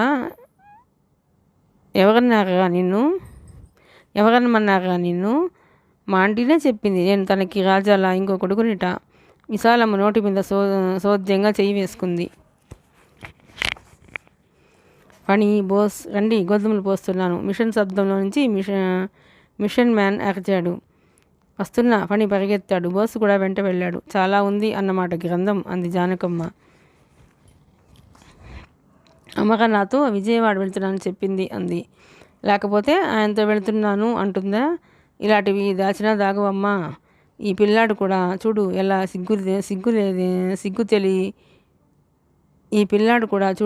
నిగ్గు తెలి మెరమెరలాడుతున్నాడో. ఆ డ్రైవర్ ఎప్పుడూ పళ్ళు క్యారేజీలు ఈ ఇంటికి మోస్తూనే ఉంటాడు. నాకు అప్పుడే అనుమానం వేసింది. అమర మా స్నేహితురాలు అంది కానీ అవుననుకో. అలా అనుకున్న ఆ సుజాత ఈ అమర వెంటపడి ఎందుకు తిరుగుతుంది? ఏం చేస్తుంది? చస్తుందా? కాదంటే మొగుడు వేరే తీసుకుపోయి పెట్టుకుంటే తను పిల్లాడు అన్యాయం అయిపోరు. అది నిజమే. వాడెంత గొప్పగా బాహాటంగా మా డాడీ అంటూ చెప్తున్నాడో. పిల్లలకేం తెలుస్తుంది పాపం. కానీ ఆయన గారు ఇక్కడికి రావటం నేను చూడలేదే. అదే ఈ గొప్పవాళ్ళ నాటకం. అంతా మర్యాద వంక పెట్టడానికి లేనట్టు ఈవిడగారు మొన్న వాళ్ళ ఇంట్లో 4 రోజులుండి రాలేదు. పక్కింటామె అత్తగారిని చూడలేదు. పెద్ద పిల్లాడి చేత పాల ప్యాకెట్లు ఇప్పించి బ్రతుకుతున్నాయి నాటకం. నిజమే సుమా. మళ్ళా బొంబాయి ప్రయాణం ఏదో ఏడిసార్లే. మనకెందుకులే కానీ ఇంకాస్త మన క్లబ్కి పిలువమ్మా అంటే ఆవిడని పిలవదా? ముందు ఈ అమెరికా ఇష్టం లేదనుకుంటా. అయి ఉండొచ్చు. అందులో నువ్వు ఈ 5,000 ఇవ్వమంటివి. 5,000 విశాలమ్మ కళ్ళెగ చేసింది కనుబొమ్మలు ఎగరేస్తూ. ఇప్పుడు 15,000 ఇప్పించమని అడుగుతా. ఎలా కాదుంటుందో చూస్తాను. కాదని ఈ వీధిలో ఉండగలదా? ఈ పిండి పట్టించుకుని వెళ్ళేటప్పుడే అడుగుతాను. పని సంచి తీసుకుని వస్తుంటే మాటలు ఆపేశారు. ఫణిని యగాదిగా చూశారు. ఇదివరకు ఫణి పలికిన పనికి మాలిన వస్తువుల వాళ్ళెవరి కంటికి ఆనలేదు, పట్టించుకోలేదు. ఇప్పుడు వారి దృష్టి వాడి మీద కేంద్రీకృతమైంది. తూర్పున వెలుగు రేకులు విచ్చుకుంటున్నాయి. రోడ్డు మీద వాకింగ్కి వెళ్ళేవారు, జాగింగ్కి వెళ్ళేవారు తమ వ్యాయామ క్రమ పద్ధతి అభ్యాసం యాంత్రికంగా చేస్తున్నారు. నెత్తి మీద క్యాప్ పెట్టుకుని రబ్బర్ జోళ్ళు టప్ టప్ అని శబ్దం చేస్తుంటే ఫణి, బోసు ఇద్దరు ఒకరి భుజం మీద ఒకరు చెయ్యి వేసుకుని నడుస్తున్నారు. రోడ్డు మీద వారగా పెట్టిన బండి మీద కప్పిన బుట్ట మల్లెపూలు తమ గుబాళింపుని ఆ బుట్టని చీల్చుకుని వెదజల్లేస్తున్నాయి. ఫణి డాడీ డాడీ అని చెబుతుంటే బోసుకి తను కూడా వాళ్ళ కారులో ఒక్కసారి ఎక్కాలని ఎంతగానో అనిపిస్తోంది. నన్ను కూడా మీ కారులో ఎక్కనిస్తావా ఒక్కసారి ఫణి? బోసు ప్రాధాయపడుతూ అడుగుతున్నాడు. ఫణి తల పక్కకి వేలాడేసి రోడ్డు మీద ఆగిపోయి నడు మీద చెయ్యి పెట్టుకుని నేనే వెళ్ళటం లేదు అన్నాడు. నువ్వు వెళ్ళటం లేదా? ఎందుకని? మీ డాడీ ఏమైనా అన్నారా అని ఆరాగా అడిగాడు. ఫణి వెళ్ళకపోతే తను కారు ఎక్కే ఛాన్స్ ఉండదనే నిరాశతో. మా డాడీ ఏమీ అనరు. నాకు ఆ రౌడీగాడితో పెద్ద తలనొప్పి వచ్చింది. తల పట్టుకుంటూ పెద్ద వాళ్ళలా ఆరిందగా అన్నాడు. రౌడీగాడా? ఏ రౌడీ? వాడే ఆ గళ్ళలుంగి చెత్త పట్టుకుని ఇంత మీసాలతో నడవడు. వాడేం చేస్తున్నాడు? నేను లేనప్పుడు చూసి మా అమ్మని భయపడుతున్నాడు. పాపం మా అమ్మకేమో చాలా భయం. అసలేమైంది? బోసు అర్థం కానట్లు అడిగాడు. ఇద్దరు వెళ్ళి మురికి నీరు వెళ్ళే కాలువ బ్రిడ్జి గోడ మీద కూర్చున్నారు. వాడు మీ అమ్మని ఎందుకు బెదిరిస్తాడు అడిగాడు బోస్ కోపంగా. బోసుకి ఆ గడలుంగి వాడి మీద చాలా కోపంగా ఉంది. వాడి మూలంగానే కదా తనకి ఫణితో కారులో ఎక్కి గొప్ప అవకాశం పోతోంది. నేను లేనప్పుడు మా ఇంటి ముందు నుంచి అటు ఇటు తిరుగుతాడుట. మా ఇంటి వైపు చూస్తాడుట. నేను ఇంట్లో ఉంటే మాత్రం ఎలా తెలుస్తుందో ఏమిటో. మా ఇంటి ఛాయలకు కూడా రాడు. అమ్మ రౌడీ వెధవ, వాడి పని మనం చెబుదాం. అమ్మ రౌడీ వెధవ, వాడి పని మనం చెబుతాం. వాడికి మనం బుద్ధి చెబుదామా? బోసు అడిగాడు. ఫణి చేతిలో మరో చెయ్యి శబ్దం చేస్తూ నానమ్మలా వేస్తూ. అదే కదా నా బాధ. ఏం చెయ్యాలి అన్నాడు. వెనకగా వెళ్ళి వాడిని ఒక తోపు తోస్తే అమ్మో ఇంకేమైనా ఉందా? వాడు మనల్ని ఎత్తి ఈ మురికి కాలువలో పడేస్తాడు. ఫణి తొంగి చూసి చీ వెధవ నీళ్ళు వాసన అంటూ ముక్కు పట్టుకున్నాడు. నిద్రపోతుంటే తల మీద కర్రతో బాధితే బోసు ఇంకో ఉపాయం చెప్పాడు. వాడెక్కడుంటాడో నాకు తెలియదే మరి. నాకు తెలుసు ఫణి. కొత్తగా కడుతున్న చౌదరి గారి ఇల్లు లేదు, అందులో పడుకుంటాడు. వాడు అక్కడ తాగుతుంటే నేను చూశాను. పందిలా గురుమంటూ నిద్రపోతుంటాడు. కర్రతో బాధితే బాగానే ఉంటుంది, కానీ లేచి మన వెంట పడితే మనం పారిపోలేం. ఒకవేళ వాడికి దెబ్బ తగిలిందనుకో, ఆ కర్ర తీసుకుని మనల్ని పచ్చడి చేసేస్తాడు అన్నాడు ఫణి. అది నిజమే, బోస్ అంగీకరించాడు. అదే నాకు తోచడం లేదు అన్నాడు ఫణి. ఇద్దరు కాలినడక సాగించారు. పార్కులో కూర్చుని ఆలోచించారు. చూసిన సినిమాలు గుర్తు చేసుకున్నారు. నిద్రపోతున్నప్పుడు మెడకి ఊరి బిగిస్తే అమ్మో వాడు తాడు తగలగానే వాడికి మెలకు వస్తుందే. మన మెడకి ఆ తాడు బిగించి కోతిని తిప్పినట్టు తిప్పుతాడు. నేను అన్నం తిని మళ్ళా వస్తాను, ఆలోచిద్దాం అన్నాడు బోసు. అలాగే. ఇద్దరూ వస్తుంటే ఆ గళ్ళ లుంగి అతను లుంగి చేత్తో పట్టుకుని సిగరెట్ కాల్చుకుంటూ వస్తూ కనిపించాడు. ఫణి బోస్ చేయి గట్టిగా పట్టుకున్నాడు. వాడే పళ్ళు బిగించి బోసుకి రహస్యంగా చెప్పాడు. ఎక్కడా? ఏడి అన్నాడు. అడుగు, వస్తున్నాడు. అతన్ని చూడనట్టే ఇద్దరు ముఖాలు ఎత్తి సీరియస్గా నడుస్తూ వెళ్ళారు. అతను పక్క నుంచి వెళ్ళిపోయాడు. అమ్మో చాలా లావుగా ఉన్నాడు, బోసు బెదురుగా అన్నాడు. అదే నాకు భయంగా ఉంది. మనం మధ్యాహ్నం కూర్చుని ఆలోచించి తేల్చేద్దాంలే అన్నాడు. ఫణి ఇంటికి వచ్చాడు. ఆ రోజు అమర మనసు అస్సలు బాగాలేదు. జానకమ్మతో కలిసి విశాలమ్మ వచ్చి సుజాతని మా క్లబ్కి పిలుస్తావా లేదా అంటూ కూర్చుంది. మాకు మాటలు లేవండి, పోట్లాటలు వచ్చాయి. అంటే నన్ను నమ్మమంటావా? ఇది వాలకం నాకు అంతా తెలుసు. నువ్వు బెజవాడ అని బొంబాయి వెళ్ళలేదు అంటూ నిలదీసింది. ఎవరితో వెళ్ళానో కూడా తెలుసులే. ఎవరితో వెళ్ళావో కూడా తెలుసులే. నీ కొడుకు మా డాడీ అంటూ సంబరం పట్టలేక ఊరంతా చాటి వేస్తున్నాడు. నీ వ్యవహారాలు మాకేం వద్దమ్మా. ఏదో మా క్లబ్కి ఒక 15,000 మీ ఆయనతో చెప్పి పడేస్తే మేము నీకు అండగా ఉంటాం. ఏదో ఒక బజార్ వాళ్ళం. నువ్వు మాకు మేము నీకు. అప్పటికి అమ్మగ పిచ్చెక్కిందానిలా విశాలమ్మ గారు ఇంకో మాట మాట్లాడారా వీధిలోకి తోస్తాను అని అరుస్తోంది. ఎందుకమ్మా అలా అరుస్తావు? నేను కాని మాట అన్నానా? ఇంతలో ఫణి గోధుమ పిండి సంచి భుజాన వేసుకుని మొయ్యలేక మోసి తెచ్చి నట్టింట్లో పడేసి ఎగబడి మంట పెట్టిన చేతులు ఉఫ్ ఉఫ్ అని ఊదుకుంటున్నాడు. ఫణి, నువ్వు మీ అమ్మ మీ డాడీతో ఇంకో అమ్మతో బొంబాయి వెళ్ళాగా లేదా అంది. ఓ, అక్కడ చాలా చూసాం. ఫణి ఉత్సాహంగా వార్తలు మొదలుపెట్టాడు. అమ్మక చెయ్యి ఎత్తి వాడిని కొట్టబోయినదల్లా అతి కష్టం మీద నిగ్రహించుకుంది. విశాలమ్మ గారు, ఇప్పుడు ఎలా కాదనగలవు అని ధీమాగా విజయగర్వంగా దొంగను పట్టిన పోలీస్ అధికారులా చూస్తోంది. మీకు దండం పెడతాను, వెళ్ళండి. వాడికి ఏం తెలియదు. ఏం తెలియకుండానే డాడీ అని పిలుస్తాడా?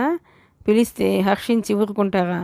దండాలు పెట్టకు. మా క్లబ్లోకి వచ్చి చందా ఇప్పిస్తే ఈ వీధిలో మేమంతా నీకే దండాలు పెట్టిస్తాం. మళ్ళా వస్తాం. ఇది నీకు తప్పదు. ఈ వీధిలో ఉండాలి అంటే. ఆవిడ మాటలు బెదిరింపులా ఆజ్ఞాపత్రంలా ఉన్నాయి. పద జానకమ్మ, వెళదాం. ఇవ్వగలిగిన వాళ్ళ దగ్గర చందాలు వసూలు చేయకపోతే ఎలా? మనం ఊరికే అడిగామా? మనమంతా ఆవిడకి అండగా లేము. పద అంటూ వెళ్ళింది. భగవంతుడా, అమర తల పట్టుకుని మంచం మీద కూలబడింది. ఇదేమిటే అమర, ఈ గోలేమిటి అని దుర్గమ్మ భయంగా. నిన్న ఆ సంఘటన జరిగినప్పటి నుంచి అమర మతిపోయినట్టుగా ఉంది. ఆ రోజు సుజాతకి పరుషంగా చెప్పానా అనే పశ్చాత్తాపం గాలికి ఎగిరిపోయింది. ఈ నిర్ణయం ఆలస్యంగా తీసుకున్నాను అనే బాధ కలిగింది. ఆలస్యం అవ్వటం వల్ల ఈ చిక్కుముడి తన మెడకి బిగించి అని కూడా ఈ నిర్ణయం ఆలస్యంగా తీసుకున్నానే అనే బాధ కలిగింది. ఆలస్యం అమ్మటం వల్ల ఈ చిక్కుముడి తన మెడకి బిగిసింది అని కూడా అర్థమైంది. మర్నాడు ఏం వంట చేసిందో పని చేసిందో ధ్యాస లేనట్లు పగధ్యాసగా వడలిపోయిన ముఖంతో ఉంది. ఫణి అన్నం తిని దుర్గమ్మ మంచమెక్కి పక్కలో కూర్చున్నాడు. నానమ్మ, నీకు ఒక శత్రువు ఉన్నాడనుకో, వాడిని ఏం చేస్తావు అని అడిగాడు. అప్పటికే నిన్నటి నుంచి గొడవతో చిరాకెత్తిపోయి అశాంతిగా ఉన్న ఆవిడ పళ్ళు కొరుకుతూ కోపంగా, ఏం చేస్తానా, ఇంట్లో ఉంటే ఇంత కిరుస్నాలు పోసి తగలబెడతాను అంది. ఫణి కళ్ళు ఈ జవాబు వినగానే మెరిశాయి. మంచం దిగి పరిగెత్తాడు. నిన్న ఆ విశాలమ్మని నేను ఆ పని చేసి ఉండాల్సింది. ఆవిడ లేచి కుంటుకుంటూ దిగులుగా ఉన్న అమ్మగ దగ్గరికి వచ్చింది. ఎంతసేపు అలా కూర్చుంటావు? రాత్రి కూడా అన్నం తినలేదు. ఈ పూట అయినా 4 మెతుకులు తినవే అమ్మా. మగదిక్కులేని ఆడవాళ్ళని 10 మంది 10 రకాలుగా ఆడిపోసుకుంటారు. వాళ్ళ నోళ్ళు మనం కట్టలేం. తల వంచుకుని మన బ్రతుకు మనం బ్రతకటమే. వీళ్ళ మాటలు విని నువ్వు కాస్త సాయం చేసే ఆ సుజాతతో తగువ పెట్టుకోకు. ఫణి చదువు అయ్యి వాడు 4 డబ్బులు సంపాదించే వరకు ఈ తిప్పలు తప్పవు. అన్నం పెడతారా, తిను. నువ్విలా కూర్చుంటే నాకే గుండెలు బెంబేలుగా ఉంది అంది. ఆకలి లేదత్తయ్యా అంది. మా అమ్మగా ఆవిడ బ్రతిమలాడింది. అమ్మక చేతులు జోడించి దండం పెట్టింది. అత్తయ్య, నీ మాట వినలేదని అనుకోకు. నాకు నిజంగా తినాలని లేదు. ఈ బ్రతుకు మీద రోతగా ఉంది. అయ్యో, అలా అనకే తల్లి. కలలో కూడా అలా అనకు. ఈ ముసలిదాన్ని, ఆ పసివాడిని ఏం చేద్దామనుకుంటున్నావు? అదే నా కాళ్ళకి బంధంగా ఉంది అత్తయ్య. ఏమిటో, అప్పుడేమో ఆ కటిక తీర్థం బాధ, ఇప్పుడేమో ఆ సుజాత పుణ్యమ్మ అని కాస్త తింటుంటే చూసి సహించలేని వీళ్ళ గోల. దిక్కులేని వాళ్ళం అయిపోయామే తల్లి. నాకేం తోచలేదు. ఆ భగవంతుడు మన మొహాన ఇంకేం బాధలు రాశాడో ఏమిటో. ఆవిడ వెళ్ళి మంచం మీద కూలబడింది. అమ్మగా అన్నం తినలేదు. అలాగే కూర్చుంది. రాత్రి పొద్దుపోయింది. ఫణి తలుపులు తీసుకొని పరిగెత్తుకు వచ్చాడు. ఆయాసపడుతున్నాడు. తలుపులు గడియ పెట్టేశాడు. ఏమిట్రా అంది దుర్గమ్మ. ఇంతసేపు అసలు ఎక్కడికి వెళ్ళావు? ఎక్కడికి వెళ్ళలేదులే. ఎందుకు అంత ఆయాసపడుతున్నావు? ఊ ఊరికే బోసు నేను పరిగెత్తాం. ఫణి మంచం ఎక్కి తల్లి పక్కలో పడుకుని తల్లి వీపుకి కత్తికిపోయినట్టు పడుకున్నాడు. అమర అది గ్రహించే స్థితిలో లేదు. రాత్రి నుంచి పచ్చి మంచినీళ్ళు ముట్టలేదు. నీరసంగా హడలిపోయి బాధగా నిస్త్రాణగా పడుకుని ఉంది. మగతగా ఉంది నిద్ర. ఫణి దుప్పటి తనకి తల్లికి కలిపి బిగించేశాడు. గంట కూడా గడవలేదు. తలుపులు ఎవరో బాదారు. తలుపు తీయరా ఫణి అంది. ఫణి పలకలేదు. అప్పుడే నిద్రకి పడిపాటు కాబోలు. ఈ పిల్ల ఇవాళ పచ్చి మంచినీళ్ళైనా గొంతులో పోసుకోలేదు. దుర్గమ్మ అప్పటికే దడదలాడుతున్న తలుపుల శబ్దం వింటూ వస్తున్నా అంటూ కేక పెట్టి కాళ్ళు ఇడ్చుకుంటూ వెళ్ళి తలుపులు తీసింది. ఎదురుగా పోలీసులు ఉన్నారు. వారి వెంట బోసు ఉన్నాడు. వారు కిరసనాలు డబ్బా చూపించారు. ఇది మీదేనా అన్నారు. మాదే. మీ దగ్గరికి ఎలా వచ్చింది? సొట్టపోయిన డబ్బాని చూస్తూ అంది. ఫణి ఇంట్లో ఉన్నాడా? మీరేమవుతారు? నానమ్మని. ఫణి ఎక్కడ? లోపలికి వచ్చారు. ఫణి మేల్కొనే ఉన్నాడు. తల్లిని ఇంకా ఖర్చుకుపోతున్నాడు. ఆమె అప్పటికే మాటలు విని నిద్రలోంచి లేచింది. నట్టింట్లో పోలీసులు. ఏమైంది? చప్పున కంగారుగా లేచింది. ఫణి దుప్పటి ముసుగు లాక్కున్నాడు.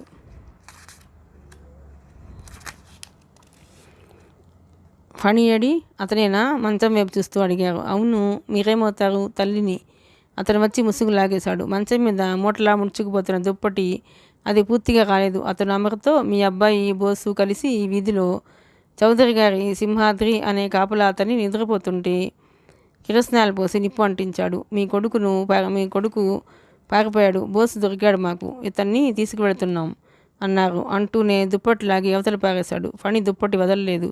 దుప్పటి బలంగా లాగటంతో సాగి మంచం మీద నుంచి కింద పడ్డాడు. పోలీస్ అధికారి బలవంతంగా లాగాల్సి వచ్చింది. దుప్పటి లాగేసరికి ఫణి నేల మీద పడిన వాడల్లా లేచి కూర్చుంటున్నాడు. ఒళ్ళంతా చెమటలు దిగగారుతున్నాయి. మనిషి నిలువునా గజగజగా వణికిపోతున్నాడు. అమర వచ్చి గబాలన పట్టుకుంది. ఫణి ఏమిటి? కిరసనాలు పోసి నిప్పంటించావా? ఫణి నేడి పిల్లలా బెదురుతున్న కళ్ళతో తలెత్తాడు. పోశాను అన్నట్టు అంగీకరిస్తూ తల ఊపాడు. అర్ధరాత్రి గాఢ నిద్రలో ఉన్న కృష్ణ చైతన్యకి ఫోన్ గణగణా మోగటంతో మెలకు వచ్చింది. కళ్ళు విప్పకుండానే చేయి చాచి ఫోన్ తీసుకుని హలో అన్నాడు. హలో. అవతల నుంచి స్పష్టత తెలియని గొంతు వినిపించింది. ఎస్. రాంగ్ నెంబర్ ఏమోనని పెట్టేయడానికి సిద్ధమవుతూ విసుగ్గా అన్నాడు. సుజాత కావాలి. నిద్రలో సొమ్మసిల్లిపోవడానికి సిద్ధమవుతున్న కళ్ళని అతను అయిష్టంగా తెరిచాడు. ఎవరు మాట్లాడుతున్నారు? ఈ టైంలో సుజాతని పిలిచేదెవరు అన్నట్టుంది అతని కంఠం. నేను అమరని. అమరా? అవును నేను సుజాత. అర్జెంటుగా మాట్లాడాలి. మాటకి ఆ మధ్య ఆమె శ్వాసకి ఏమైందో ఎగబిలుస్తోంది. కృష్ణ చైతన్య నిద్ర ఎగిరిపోయింది. ఏమైంది? ఎడం చేయి ఎత్తి చేతికున్న వాచి చూసుకుంటూ అడిగాడు. టైం 2 గంటలు చూపిస్తోంది. ఫణిని పోలీసులు అరెస్ట్ చేశారు. వాట్? అతను లేచి కూర్చున్నాడు. పొట్ట మీద వేసి నిద్రపోతున్న రాజా కాలనీ సున్నితంగా పక్కకు తోశాడు. అమర ఏడుస్తోంది. ఒకతని మీద ఫణి ఫ్రెండ్ ఇద్దరూ కలిసి అతను నిద్రపోతుంటే కిరసనాలు పోసి నిప్పంటించారు. My God. ఫణిని పోలీసులు తీసుకువెళ్లారు. నేనెంత బ్రతిమలాడినా వాళ్ళు వినలేదు. నేను సుజాత నేపుతాను. మేము ఇప్పుడే వస్తున్నాం. కంగారు పడవద్దు. అమర కట్టెలు తెంచుకుంటున్న దుఃఖం ఆపుకోవటానికి చేస్తున్న ప్రయత్నం అతనికి తెలుస్తోంది. అమర, ఏం భయం లేదు. మేమిద్దరం వస్తున్నాంగా. 10 నిమిషాల్లో మీ ఇంటి దగ్గర ఉంటాం. నేనంతా చూసుకుంటాను. మరి వరి అవ్వవద్దు.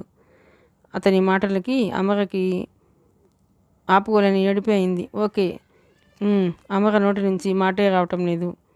భయపడవద్దు. మేమిద్దరం ఇప్పుడే వస్తున్నాం. అతను ఫోన్ పెట్టేశాడు. అమర ఆ అర్ధరాత్రి వేళ నడి బజార్కి పరిగెత్తుకు వచ్చి పబ్లిక్ ఫోన్ బూత్ నుంచి ఫోన్ చేసి కృష్ణ చైతన్య మాటలు వింటుంటే సాక్షాత్తు ఆ దేవుడే అతని రూపంలో ధైర్యం చెప్పి మీ ఇంటికి వస్తున్నాను, భయం వద్దు అన్నట్లుగా అనిపించింది. చేతులు జోడించి కనిపించని ఆ దేవుడికి దండం పెట్టుకుంది. కాళ్ళు ఇడ్చుకుంటూ ఇంటికి వచ్చింది. అర్ధరాత్రి 2 గంటల వేళ నిర్మానుష్యంగా ఉన్న వీధుల్లో నుంచి భయం అంటే ఏమిటో తెలియని దానిలా ఇంట్లోంచి నడుస్తూ పరిగెత్తుకొని సుజాతకి ఫోన్ చేసింది. ఆ వీధంతా నిద్రలేచేసింది. అన్ని ఇళ్లలో లైట్లు వేసేశారు. జనమంతా గుంపులుగా మాట్లాడుకుంటూ ఇళ్ల బయటనే నిలబడి వ్యాఖ్యానాలు చేస్తున్నారు. పోలీసులు ఎంత బ్రతిమలాడినా వినిపించుకోలేదు. అతనికి ఒళ్ళు బాగా కాలింది. హాస్పిటల్కి పంపారు అంటున్నారు. ఎవరో అమ్మగా ఇంటి ముందు ఫోన్ జీప్ ఆగేసరికి పక్కింటి ఆవిడ, ఆ పక్కింటి ఆవిడ అలా అందరూ నిద్రలేసేశారు. కాపలా కాసే సింహాద్రిని ఫణి, బోసు నిద్రపోతుండగా ఒళ్ళంతా కిరసనాయలు పోసి నిప్పు పుల్ల గీసి అతని మీద పడేస్తే అతను చేసిన హాహాకారాలకి పెడబొబ్బలకి సగం మంది అటువైపు వీధి వాళ్ళు లేచారు. ఇంతలో అమ్మగ ఇంటి దగ్గర పోలీస్ జీప్ ఫణి తల్లిని పట్టుకొని సాగి ఓ పట్టాన్ని రాలేదు. నేను రేపు పొద్దునే తీసుకొస్తానండి, మేము ఎక్కడికి పారిపోమండి అమ్మ అర్థించింది. అవతలికి నడువమ్మ, అవతల ఒళ్ళు కాలి అతను హాస్పిటల్లో ఉన్నాడు. నేరం చేశానని నీ కొడుకే ఒప్పుకున్నాడు కదా, వాడిని చూస్తుంటేనే తెలుస్తోంది. జీప్ వెళ్ళిపోయింది. అమ్మగని ఇరుగు పొరుగు చుట్టేశారు. ఏమైంది, అసలు ఏమైంది అంటూ వీధి వీధి అంతా అమ్మగ ఇంట్లో జగబడి కిరిసిపోయింది. అందరూ రకరకాల వ్యాఖ్యానాలు ఇచ్చేస్తున్నారు. అమ్మో, కిరసనాయలు పూసి తగలబెట్టడమే, వేలడంత లేరు వెధవులు. ఒక ఆవిడ గుండెలు బాదుకుంది. దరిద్రం కదా, ఎవరైనా బాగా డబ్బులు ఇస్తానన్నారేమో అన్నాడు ఒక ఆయన. అయినా అసలు పాపం ఆ సింహాద్రి మనిషి అలా భీకరంగా ఉంటాడు కానీ చాలా పెద్దక మనిషి అంది జానకమ్మ. అమర ఏడుస్తోంది. ఓదార్పు మాటలు చెప్పిన వారే లేరు. అమర వెళ్ళి సుజాతకి ఫోన్ చెయ్యి, బిడ్డని దక్కించుకోవాలంటే సుజాత వల్లే అవుతుంది అంది. అత్తయ్య, అమర బావురుమంది. మాట వచ్చిందని రోషపడే సమయం కాదు ఇది.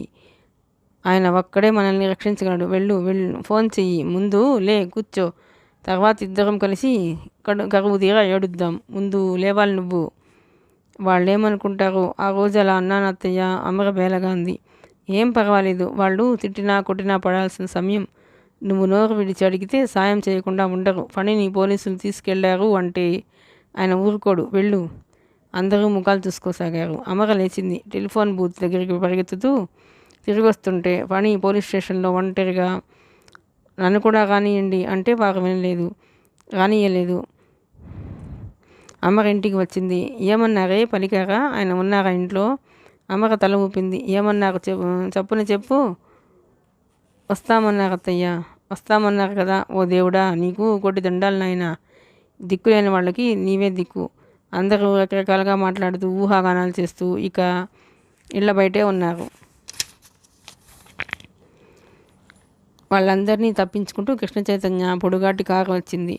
అతనే డ్రైవ్ చేస్తున్నాడు. పక్కన సుజాత ఉంది. కారు ఆగింది. ముందుగా సుజాత కారులోంచి దిగి పరిగెత్తుకొని ఇంట్లోకి వచ్చింది. అమర కింద మంచానికి ఆనుకొని కూర్చొని ఉంది. అమర సుజాత దగ్గరికి వచ్చింది. అమర బావురుమంది. ఇతనేనా అనుకుంటా, కారులో వచ్చాడుగా. ఈ కారే ఎప్పుడు వస్తుంది? ఇతనే. బాగానే ఉన్నాడు. ఆ భార్య కంటే ఈవిడ గారే మంచి జోడీగా ఉంది. కృష్ణ చైతన్య చెవుల్లో ఈ మాటలన్నీ పడ్డాయి. అతను అవేం వినిపించని వాడిలా ఏమాత్రం తడబాటు లేకుండా హుందాగా ఆ ఇంట్లోకి వచ్చాడు. అమర లేచి నిలబడింది. ఆమె కళ్ళు ముఖం మంకెన పువ్వులా ఎర్రగా ఉన్నాయి. అమర చేతులు జోడించింది. ఒక్కసారిగా బాగుంది. సుజాత అమరని దగ్గరికి తీసుకుంది. అతను భార్యతో అన్నాడు. సుజా, నేను ఇప్పుడే వెళ్ళి కనుక్కొని వస్తాను. ఈ సర్కిల్ పోలీస్ స్టేషన్ ఎస్పీ నాకు తెలుసు అని వెనక్కి తిరిగి బయటకు వచ్చాడు. వాకిలి నిండా జనం మూగిపోయారు. కృష్ణ చైతన్యని విపరీతంగా నకసిక పర్యంతం పరీక్ష చేస్తున్నారు. అతను ఎప్పుడూ ఇంత ఇబ్బందికి గురి అవ్వలేదు. కారులో కూర్చొని స్టార్ట్ చేశాడు. కారు రయ్యిన అక్కడి నుంచి వెళ్ళిపోయింది. దుర్గమ్మ తనే నోరు తీసుకుంది.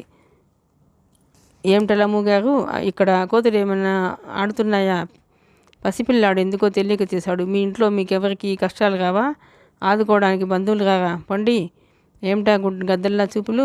ఓహో, ముసలావిడికి బాగా టోపీ వేసేలాగుంది. డబ్బుకు గడ్డి తినని మనిషి ఉన్నారా ఈ రోజుల్లో? వాళ్ళని తరిమే వరకు దుర్గమ్మ ఊరుకోలేదు. లోపల మంచం మీద అమర సుజాత ఒడిలో ముఖం దాచుకుని ఏడుస్తోంది. సుజా, నిన్ను అవమానం చేశాను కదూ, అందుకే భగవంతుడు నాకు ఈ శిక్ష వేశాడు. చూసావా, నేనే పరిగెత్తుకుంటూ వచ్చి పిలిచాను. ఏం మాటలమ్మరా, అవి నేనేం పట్టించుకోలేదు. ఈయంతో అంటే అలా అంది అని నువ్వు బాధపడకు, కారణం ఏదో ఉంటుంది. తనకేం బాధ వేసిందో అన్నారు. నాకు అదే నిజమనిపించింది. అసలు రాజా మధుకి చెప్పటం వల్ల తెలిసింది, నేను చెప్పేదాన్ని కాదు అంది. వారం రోజుల అనంతరం సుజాత, అమర, కృష్ణ చైతన్య ముగ్గురు కృష్ణ చైతన్య గారింట్లో డైనింగ్ హాల్లో డైనింగ్ టేబుల్ దగ్గర కూర్చున్నారు. ముగ్గురు మొహాలు తేటగా ఉన్నాయి. ఫణి, రాజా లాన్లో ఉయ్యాలు ఊగుతూ సంతోషంగా ఆడుకుంటున్నారు. అమ్మయ్య, దేవుడి దయ వల్ల ఆ సింహాద్రి ఒళ్ళు ఎక్కువ కాలకపోవటం వల్ల మనం ఈ ప్రమాదం నుండి రక్షింపబడ్డాం అంది సుజాత. అమ్మగా, మీరు చాలా పొరపాటు చేశారు. ఫణిని మా ఇంటికి ఎక్కువ రానియకూడదు అనే ఆత్రంలో పాపం మా సింహాద్రిని రౌడీగా సృష్టించి చెప్పేశారు. ఫణి తప్పేం లేదు. ఒక్కదాని వల్ల మనం రక్షించబడ్డాం. ఫణి పోలీసులు అడిగిన వెంటనే నేరం చేసినట్టు ఒప్పేసుకున్నాడు. మీరు కూడా కోర్టులో ఫణిని మీ స్వార్థానికి కట్టివేయడం కోసం అలా చెప్పినట్టు ఒప్పేసుకున్నారు. మా లాయర్ గారు అదే అన్నారు. పాపం ఆ సింహాద్రి పిల్లల్ని తప్పు పట్టకుండా వదిలేయబట్టి కేసు చాలా సులభంగా కొట్టేయటమైంది. మన పెద్దవాళ్ళం మన స్వార్థాలకు ఏదో పిల్లలకి చెప్పేస్తాం. వారి చిన్న మనసులు చాలా అలజడికి గురవుతాయని గుర్తించాం. మీరు అన్న చిన్న మాట ఫణిని ఎంత అఘాయిత్యం వైపు నెట్టిందో చూడండి. అమర మాట్లాడలేదు, తలదించుకుంది. ఆ రోజు రాత్రి తను ఫోన్ చేయగానే వచ్చిన కృష్ణ చైతన్య సుజాతని తన దగ్గర వదిలి వెళ్ళి అరగంటలో ఫణిని వెంట పెట్టుకుని తీసుకువచ్చేశాడు. కృష్ణ చైతన్య చేయి పట్టుకొని వచ్చిన ఫణి పరిగెత్తుకు వచ్చి తల్లిని గట్టిగా కౌలించుకున్నాడు. ఫణి చాలా బెదిరిపోయాడని తెలుస్తూనే ఉంది. ఆ రోజు రాత్రి సింహాద్రి నిద్రపోతుండగా ఒంటి మీద వానజల్లు పడిందని నిద్రలో నుంచి లేచేసరికి లుంగి షర్ట్ అంటుకుని మండుతున్నాయి. ఓ ఓ అంటూ కేకలు పెట్టిన అతను భయంతో గబాలను వెళ్ళి అక్కడ ఇల్లు కట్టడానికి ఏర్పరిచిన నీళ్ళ హౌజ్లోకి మండుతున్న బట్టలతో ఉరికేశాడు. అప్పటికే అతని పొట్ట, కాళ్ళు, వెన్ను కాలినాయి. జనం వచ్చారు. అతన్ని హాస్పిటల్లో చేర్పించారు. పరిగెత్తిన బోసుని సింహాద్రి గుర్తుపట్టి పేరు చెప్పాడు. పోలీసులు బోసుని పట్టుకుని వీపు మీద 2 అంటిస్తే ఫణి పేరు చెప్పాడు. వాళ్ళు ఫణిని లాక్కుపోయారు. కోర్టులో కేసు అయింది. కృష్ణ చైతన్య వాళ్ళ లాయర్ గారికి అప్పచెప్పారు. అమర తను చేసిన తప్పు చెప్పేసింది. సింహాద్రి అమరకి దండం పెడుతూ, ఏంటమ్మ గారు ఇలా చేశారు? ఊరిలో నా ఇంటిది పిల్లలు ఉన్నారా? మీరే కదండి ఊరికి ఉత్తరాలు రాసి పెట్టించారు. చీచి, మీరు తల్లి లాంటి వారు, నా మీద అలాంటి నింద ఎలా వేశారండి అంటూ మొత్తుకున్నాడు. సింహాద్రి కేసు విరమించుకున్నాడు. అతను మంచివాడు. మీరంటే గౌరవం ఉంది కాబట్టి కేసు విరమించుకున్నాడు. ఇంకొకరైతే ఈ రూపంగా మన దగ్గర బాగా డబ్బు లాగేవాళ్ళు అన్నాడు కృష్ణ చైతన్య. ఫణి సింహాద్రి మీద ఎందుకు కిరసనాలు పోసి నిప్పు పొల్ల గీశాడో ఎవరికి అసలు కారణం తెలియక హైరాణపడి ఎవరికి తోచిన కారణాలు వారు చెప్పేసుకున్నారు. అమరా, నీ భయం నాకు అర్థమైంది. నీకు డబ్బు సాయం చేసి నిన్ను కించపరచాలని మాకు లేదు. సుజాత భర్త వైపు చూసింది. అవునా కృష్ణ అంది. అతను అవునన్నట్లు తల ఊపాడు. అమరా, నువ్వు ఎలాగూ 2 పసిపిల్లల్ని చూస్తున్నావు. ఇంకా 7-8 మందిని ఎందుకు తీసుకోకూడదు చెప్పు. నువ్వు ఒక క్రష్ పెట్టుకో అమరా. నీ సొంత సంపాదన నీకుంటుంది. మాకు తెలిసిన పిల్లలే చాలామంది ఉన్నారు అంది సుజాత. క్రష్ పెట్టేంత డబ్బు నా దగ్గర ఎక్కడుంది సుజా అంది అమర. ఈయన లోన్ ఏర్పాటు చేస్తారులే తల్లి. నువ్వు సుఖంగా నిశ్చింతగా ఉండాలి. అది నా ఆరాటం. ఫణి కాస్త మా రాజాకి తోడుగా ఉండాలి. ఇంతే నేను కోరుకునేది. అమర ఆలోచిస్తోంది. సరే అను బాబు, నన్ను చంపకు. ఏమిటా దీర్ఘాలోచన అంది. సుజాత లేచి వచ్చి అమర కుర్చీ పక్కన నిలబడి భుజం మీద చేయి వేస్తూ, సరే సుజా తలెత్తి చూసిన అమర కళ్ళతోనే అంగీకారం తెలిపింది. వీళ్ళిద్దరూ తను పిలవగానే అర్ధరాత్రి వచ్చేసి తను అవమానించిందనే ఆగ్రహం లేకుండా ఆపద్బాంధవుల్లో ఆదుకున్నారు. వాళ్ళ ద్వారా అప్పు దొరికితే తనకి సంతోషమే. అంతకంటే కోరుకునేది ఇంకేముంది? తను కష్టపడడానికి ఎంతైనా సిద్ధంగా ఉంది. అవకాశమే రావాలి. అది తన